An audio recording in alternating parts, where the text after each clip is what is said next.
Okay, so now we have a more complicated work kinetic energy theorem problem.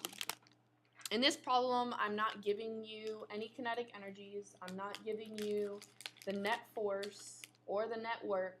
Okay, you have to do step by step finding the net force and then plugging it into the work kinetic energy equation. Okay, so what I'm going to do first is draw the free body diagram.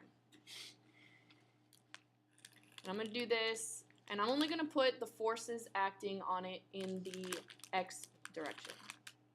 So I have an applied force and a friction.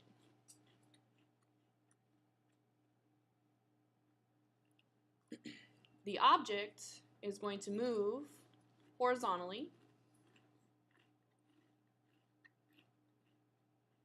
for 20 meters. Its initial velocity is 6 meters per second.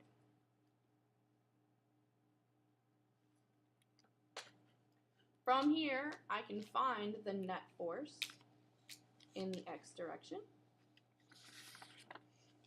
the force applied, plus the friction, which we know is negative.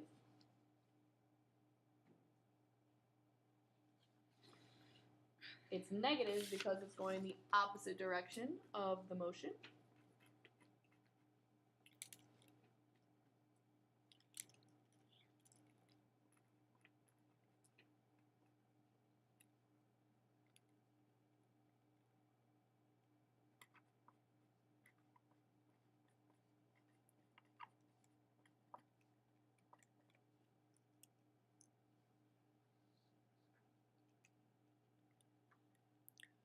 From here, I can start doing the work kinetic energy theorem equation.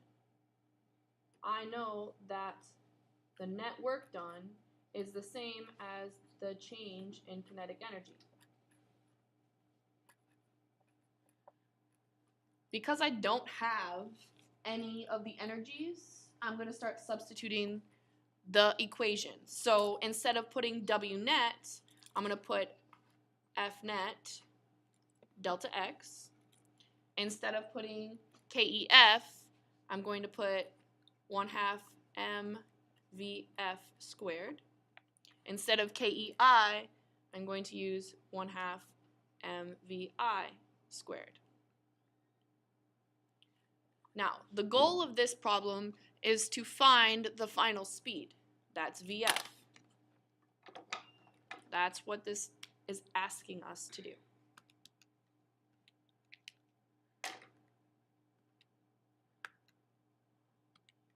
You can rearrange the equation before you put numbers in, or you can plug numbers in and then solve. I'm going to plug the numbers in just for the sake of ease and making less mistakes. So F net, we said, was 250. Delta x is 20 meters. M is 75. VF is our unknown, so I'm just going to keep the variable.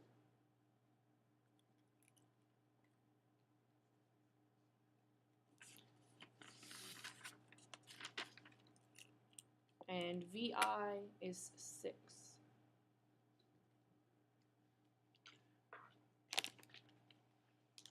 Now it's basically just plugging it into the calculator and solving.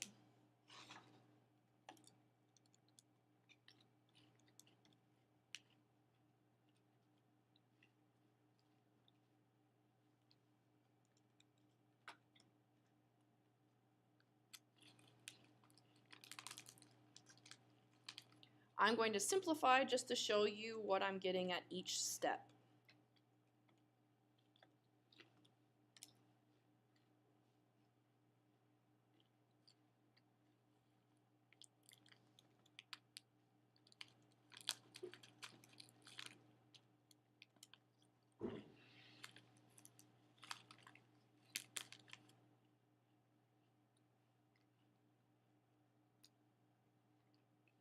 Okay, now I'm going to divide.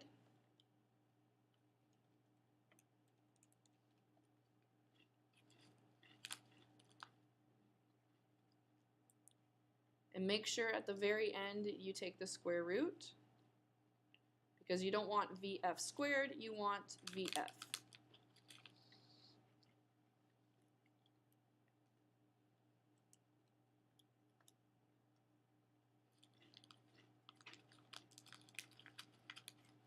And there's your final velocity.